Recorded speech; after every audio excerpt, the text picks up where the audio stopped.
Hello नमस्कार दोस्तों, सुप्रभात। आज है 18 जून 2023 और मैं आपका होस्ट एंड दोस्त मनोज सैनी आपके सामने एक डेली करंट अफेयर्स के बेसिस के ऊपर मैं करंट अफेयर्स की क्लास आज फिर से लेके हाजिर हूँ। और अब होगा करंट का धुआं और हम पूरी जानकारी इस करंट के क्वेश्चनों के माध्यम से 15 मिनट के अंदर लेंगे। और उनसे पहले रिवीजन जो हम कल की क्लास लिए थे उनको वन लाइनर फॉर्मेट के अंदर आज वापस देख लेते हैं। और यदि वीडियो पसंद आए तो वीडियो को लाइक कर दीजिए और वीडियो को अंत तक ज़रूर देखिए। चैनल पे नए हो तो चैनल को सब्सक्राइब जरूर कर लीजिए। और यदि अभी तक Telegram channel study point 9 daily current affairs update के ऊपर उसको ज्वाइन नहीं किया है तो वीडियो के डिस्क्रिप्शन के अंदर जाके उसको ज्वाइन कर लीजिए, ताकि इन वीडियो की पीडीएफ के साथ साथ इन क्वेश्चनों की आपको क्यूज भी मिल सके। तो अब चलते हैं क्लास के ऊपर। तो क्लास को अंत तक जरूर देखिए सैन्य अभ्यास एक्स एक्वेरिन भारत और किस देश के बीच आयोजित की गई, तो वो की गई है भारत और मालदीव के बीच। एक्स एक्वेरिन कौन सी एक्स एक्वेरिन की गई। फीफा अंडर 20 वर्ल्ड कप 2023 किसने जीता, तो वो जीता है उरुग्वे ने। किसने जीता है? उरुग्वे ने। फीफा जो अंडर 20 वर्ल्ड कप है वो उरुग्वे ने जीत लिया है। हाल ही में जो फांसी के द्वारा किस रेलवे स्टेशन को ईट राइट स्टेशन का प्रमाण मिला है, तो वो मिला है गुवाहाटी को। गुवाहाटी रेलवे स्टेशन असम के अंदर। एडीबी एशियन डेवलपमेंट बैंक और किस देश के बीच किस राज्य के बीच बागवानी को बढ़ावा देने के लिए $130 मिलियन के ऋण का समझौता हुआ है, तो वो हुआ है हिमाचल प्रदेश के अंदर। पहला जनजातीय खेल महोत्सव कहाँ पे शुरू किया गया, तो वो किया गया है ओडिशा की राजधानी भुवनेश्वर के अंदर। हाल ही में कौन सा देश यूनेस्को में फिर से शामिल हुआ है, तो वो हुआ है अमेरिका। और विश्व रक्तदान दिवस कब मनाया जाता है, तो मनाया जाता है 14 जून को। और किस देश में मायान ज्वालामुखी में विस्फोट हुआ है, तो वो हुआ है फिलीपींस के अंदर। और हाल ही में 27 साल के बाद किस देश में मिस वर्ल्ड 2023 का आयोजन होगा, तो वो होगा भारत के अंदर। तो अब चलते हैं हम जो मैंने क्वेश्चन ऑफ द डे के रूप में कल की क्लास के अंदर दिया था उसका वापस देख लेते हैं आंसर क्या होने वाला है। मैं आशा करता हूं आप सभी ने इसका आंसर कमेंट बॉक्स के अंदर दिया होगा। तो देख लीजिए आपका सही आंसर क्या है। हाल ही में कौन सा देश दुनिया का पहला डिजिटल सरकारी बॉन्ड जारी करेगा, तो दुनिया का वे कौन सा देश है जो डिजिटल सरकारी बॉन्ड जारी करेगा, तो इसका सही आंसर हो जाएगा इजराइल। क्या हो जाएगा? इजराइल देश इसका सही आंसर हो जाएगा। अब चलते हैं हम आज के फर्स्ट क्वेश्चन के ऊपर। और फर्स्ट क्वेश्चन क्या कहता है कि हाल ही में सिप्री की जो रिपोर्ट आई है, सिप्री के अनुसार दुनिया में जो सर्वाधिक परमाणु हथियार वाला देश कौन सा बन गया है, तो सर्वाधिक परमाणु हथियार वाला देश कौन सा बन गया है, तो इसकी बात करें तो देखिए कौन सा बन गया है, तो इसका सही आंसर हो जाएगा रूस। क्या हो जाएगा? सही आंसर हो जाएगा रूस, इसका सही आंसर हो जाएगा। ठीक है ना, रूस इसका सही आंसर हो जाएगा। अब देखो रूस के पास कितने हथियार हैं, तो देखिए रूस के पास कितने हथियार हैं, तो बात करें हथियारों की तो रूस के पास 6255 हथियार है। कितने? 6255 हथियार हैं। और दूसरे स्थान पे अमेरिका है जिसके पास 5550 परमाणु हथियार हैं। देखिए दुनिया के सभी परमाणु हथियारों में सबसे ज़्यादा 6500 से भी अधिक हथियार किसके पास हैं? रूस के पास है। वही अमेरिका के पास दूसरे नंबर पर 6185 हथियार हैं। ठीक है ना, और 13865 हथियार सिर्फ 9 देशों के पास ही हैं। हालांकि कोल्ड वॉर के बाद इसे कमी देखी गई है। जो कोल्ड वॉर हुआ था, कोल्ड वॉर कब से कब तक? 1999 तक। कब से? 1945 से 1999 तक कौन सा वॉर चला? कोल्ड वॉर चला। और इसके अंदर होड़ लगी थी कौन सा देश सबसे आगे होगा। अब देख लीजिए ऑप्शन के ऊपर, तो उत्तरी कोरिया। तो उत्तरी कोरिया के पास देखो अभी हाल ही में उत्तरी कोरिया किसके अंदर टॉप रहा, तो उत्तरी कोरिया रहा दासता सूचकांक के अंदर। देखो रूस तो हो गया टॉप किसके अंदर, ये सर्वाधिक परमाणु हथियार के अंदर रूस हो गया। और उत्तरी कोरिया हो गया हमारे दासता सूचकांक के अंदर सबसे टॉप है। और भारत, यदि भारत की बात करें तो भारत अभी हाल ही में एक रिपोर्ट आई थी जो डिजिटल पेमेंट भुगतान में के अंदर भारत कौन से स्थान पे रहा, तो भारत टॉप स्थान पे रहा, फर्स्ट स्थान पे रहा। पाकिस्तान की बात करें तो पाकिस्तान ने भी हाल ही में लोन लिया था किससे? एडीबी से, एशियन डेवलपमेंट बैंक से सर्वाधिक लोन लेने वाला देश यदि बात करें तो वो कौन सा हो जाएगा? पाकिस्तान हो जाएगा। चलते हैं नेक्स्ट क्वेश्चन के ऊपर। क्वेश्चन नंबर 2 क्या कहता है? तो फोर्ब्स की ग्लोबल जो 2000 अमीर व्यक्तियों की सूची जारी हुई है उसके अंदर रिलायंस जो इंडस्ट्रीज लिमिटेड है वो किस स्थान पे रही है? तो रिलायंस जो इंडस्ट्रीज हैं वो लिमिटेड किस स्थान पे रही है? तो वो रही है भारत की 45वें स्थान पे। किस स्थान पे रही है?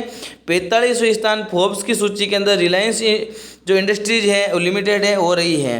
बात करें फोर्ब्स की तो ये फोर्ब्स के बिलियनियर की लिस्ट के अंदर देखिए सबसे अमीर व्यक्ति कौन है? तो वो एलोन मस्क है, उसके बाद जेफ बेजोस हैं, और यदि बात करें भारत के अंदर तो कौन हो जाएंगे?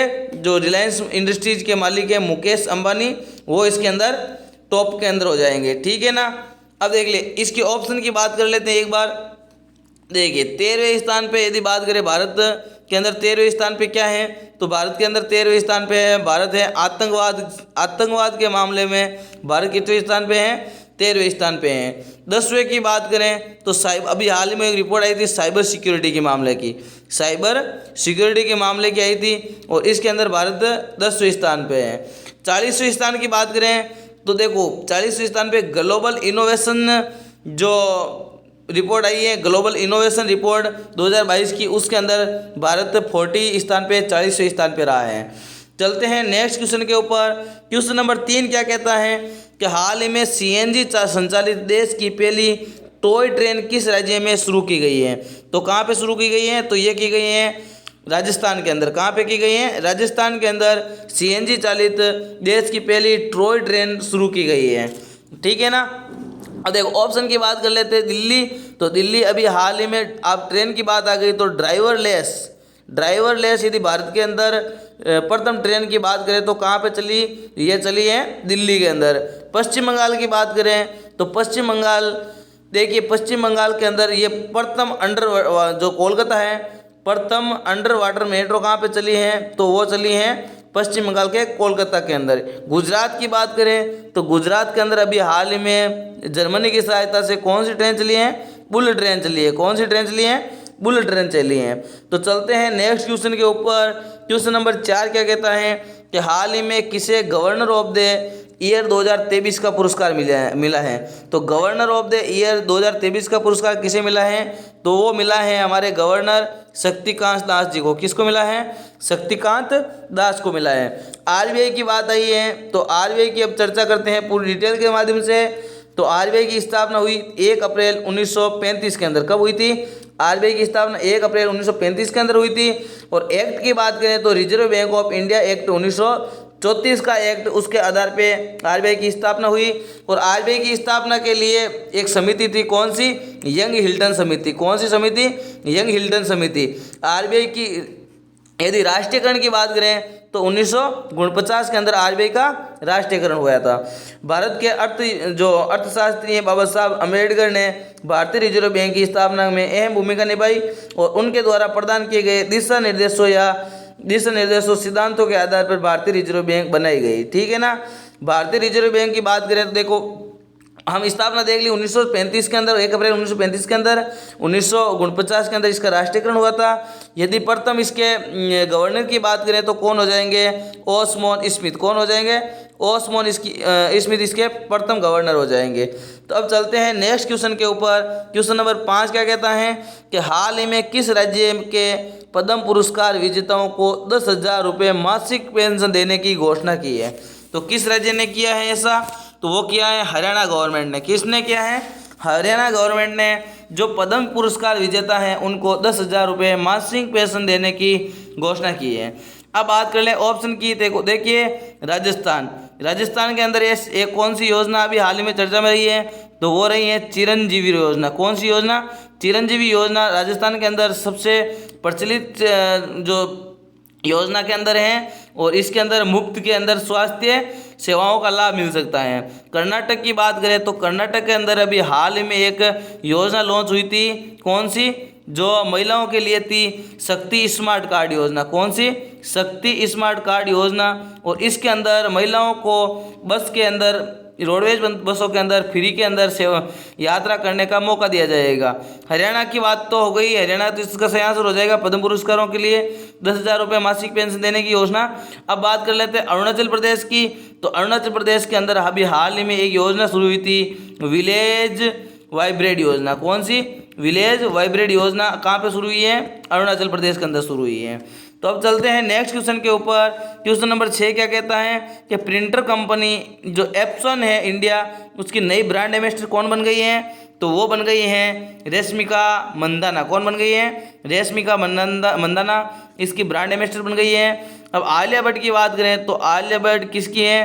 तो ये बन गई है जो गुई है, गुग्गी, उसकी ब्रांड एम्बेसडर बन गई है। और दीपिका पादुकोण की बात करें तो ये लेवाइस की बन गई है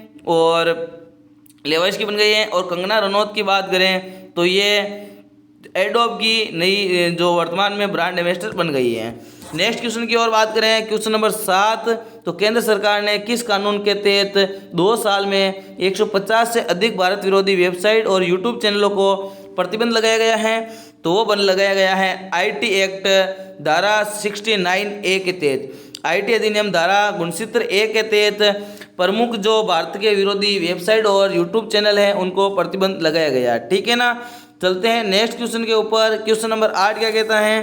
तो देखिए, जून 2023 में प्रधानमंत्री नरेंद्र मोदी जी के द्वारा किस देश में कांग्रेस की संयुक्त बैठक के अंदर 2 बार संबोधित करने के लिए भारतीय प्रधानमंत्री बनेंगे? तो जून के अंदर 2 बार संयुक्त बैठक हुई वहाँ पे, तो कहाँ पे हुई है? तो वो हुई है अमेरिका के अंदर। कहाँ पे हुई है? अमेरिका के अंदर ये मीटिंग हुई है। अब बात करें जापान की, तो हाल ही में मोदी जी कहाँ पे गए थे? जापान के अंदर गए थे। और जापान के अंदर कौन सी मीटिंग हुई थी? तो जापान के हिरोशिमा के अंदर एक मीटिंग हुई थी। कौन सी? तो क्वाड की मीटिंग। कौन सी? क्वाड की मीटिंग कहाँ पे हुई है? तो वो हुई है जापान के हिरोशिमा के अंदर, क्योंकि ये होने वाली थी दक्षिण अमेरिका के अंदर, लेकिन किसी कारण से कहाँ पे हुई है? जापान के हिरोशिमा के अंदर हुई थी। और अब चलते हैं नेक्स्ट क्वेश्चन के ऊपर। तो क्वेश्चन नंबर 9 क्या कहता है कि हाल ही में किस राज्य सरकार ने ई स्कूटी योजना को मंजूरी दी है? तो ई स्कूटी योजना की मंजूरी देने वाला राज्य कौन सा बन गया है? तो वो बन गया है मामा की नगरी मध्य प्रदेश। कौन सा बन गया है? मामा की नगरी मध्य प्रदेश। केरल की बात करें तो राजधानी तिरुवनंतपुरम, और इसे किस नाम से जाना जाता है? तो इसे कहा जाता है साइलेंट वैली के नाम से। क्या कहा जाता है? साइलेंट वैली के नाम से कहा जाता है। उत्तराखंड की राजधानी की बात करें तो देहरादून हो जाएगी, और इसे फूलों की घाटी के नाम से जाना जाता है। ठीक है ना। चलते हैं नेक्स्ट क्वेश्चन के ऊपर। देखिए, क्वेश्चन ऑफ द डे के ऊपर, और मैं आशा करता हूं इसका आंसर आप सभी कमेंट बॉक्स के अंदर दोगे। हाल ही में किस देश ने अरब सागर में बनने वाले जो चक्रवात हैं उसका क्या नाम है? विपरजॉय रखा गया। तो विपरजॉय किस देश के द्वारा रखा गया? पाकिस्तान के द्वारा, म्यांमार के द्वारा, सऊदी अरब के द्वारा, या बांग्लादेश के द्वारा? तो इसका आंसर आप कमेंट बॉक्स के अंदर दोगे।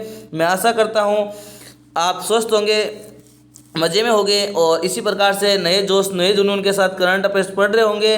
तो यदि वीडियो पसंद आया तो वीडियो को लाइक कर दीजिए और दोस्तों को शेयर कर दीजिए, और चैनल पे नए हो और अभी तक चैनल सब्सक्राइब नहीं किया हो तो चैनल को सब्सक्राइब कर लीजिए, और हमारे मोटिवेशन के लिए एक प्यारा सा कमेंट जरूर कीजिए।